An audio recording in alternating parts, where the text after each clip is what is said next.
Hey, new law students, how are your dreaded case summaries going? The reason why I'm asking is because in this video today, I'll be sharing a prompt that you can use probably in any Gen AI tool that will help you produce your case summaries. So this is relevant for whether you're using ChatGPT or maybe Claude or Gemini, or maybe you're using some other Gen AI tool. This prompt can be used in all of those. So let's go.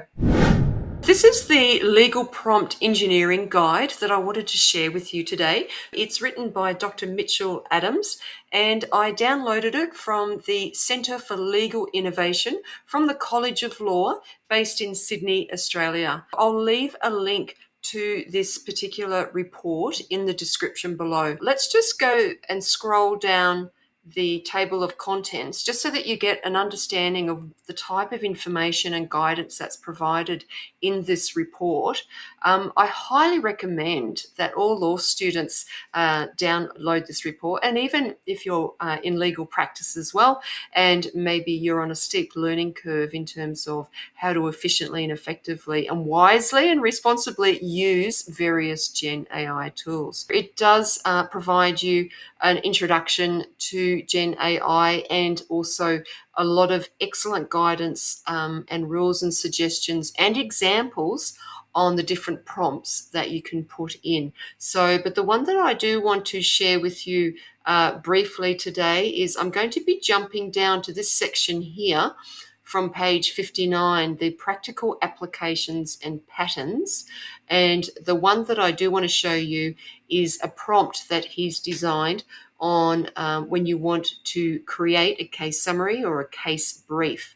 But you'll notice here as I'm scrolling through, he's given background, he's given his tips, and then he's given actual examples of the prompts. The prompt that I wanted to focus on in this video today is this long prompt on page 73. As you know, there's many different ways to use our Gen AI tools, and we all know that you can put in a whole range of different prompts, some very short and succinct and very vague prompts, right through to much more detailed prompts like the example that I'm showing here today. You may find that there'll be some excellent ideas here for you for when you run your next case summary. Now, you'll notice up the top here, he starts off with using layman's language. He says, "In a moment, I will give you the text of a legal opinion, also known as a case. I will ask you to pull out the important bits and use them to write a case brief. Keep the following in mind when writing your brief." And then you'll notice here he's got the different sections to the prompt. He's got here number 1, what's the purpose of a case brief and the description. He's got the intended audience. He's got the essential elements. Your brief should include the following core components for it to be effective: the facts, the issues, the holding, and the rationale. And then he goes on. Number 4, the optional elements. So depending on the case, consider adding dicta. So that's the obiter dicta, which you're aware of. And if there was any dissenting, opposing judgments, and also what are the parties' arguments for both sides. And there's one here for comments, personal insights or notes. And then he moves on to the 5th section, organisation tips. You might find it helpful to further break down the facts into specific case facts, procedural history, and the judgment outcome, and so on. It goes on to number 6, relevance and brevity, and then the length. Aim for your briefs to be concise, ideally 1 page, so that's interesting, to facilitate easy review and reference. And now in this prompt, he is obviously pasting the case into the Gen AI tool. I don't normally do that. My preference is to upload the case. So for me, I would just change this to say, refer to only the attached uploaded case document. And then I notice he's also got down here, when you write your brief, be sure that it includes the following sections. He's kind of got like the bare minimum. It needs to cover these bullet points here. And also down the bottom here, he says, If asked any follow-up questions, use the above text, or in my case, if I'm uploading the case document, use the uploaded text of the case and only the text of the case to answer them. If you can't find an answer in either the pasted text or my uploaded case text, politely decline to answer, explaining you can't find the information. You can, however, finish a thought you started above if asked to continue, but don't write anything that isn't supported by the above text. And keep all of your replies short. But first, give me your case brief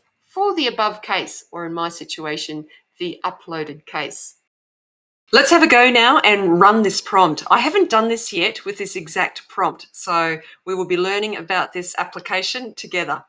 All right, for my example today, I'll be using ChatGPT. I'm actually using a paid version of ChatGPT. I highly recommend using a paid version of one of your generative AI tools. I have done some testing across the free versions of the Gen AI tools and the paid version. And from my experience, there's definitely been a lower rate of hallucination when I've used a paid version. And the other little tip that I strongly recommend is that when you're using your Gen AI tools, try and use the more advanced thinking modes, and I think you'll find the performance and the output of a better quality as well. At least that's what I've found. All right, so I've got ChatGPT 5.4. I've got thinking mode turned on, and I have copied my prompt, and so I'm just going to paste that in here. So there we go. There's my prompt, and I did update it just to mention that I'm uploading my case as opposed to pasting my case details in here. So let's upload my case. And this case document, this judgment is available from the High Court website and is available to the public if you're curious. All right, and so I've uploaded my case document. I've got my prompt in there, so let's press enter. You may find when you're using the options of thinking mode, which is more the advanced reasoning modes, that you might need to wait a little bit longer for your output. All right, so we can see here it's already starting to respond.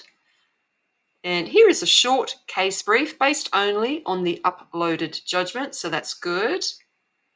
Now, even though we've put into our prompt only cite the information, so the uploaded document in my example, do not cite and go to any other source information. Obviously, this is still Gen AI and it can still hallucinate, so you still have to verify and check the details. And doing this does not mean that you can avoid reading your cases. You still need to read your cases. But we all know having a good case summary is an excellent learning tool. So let's just scroll down and look at the quality of our case brief.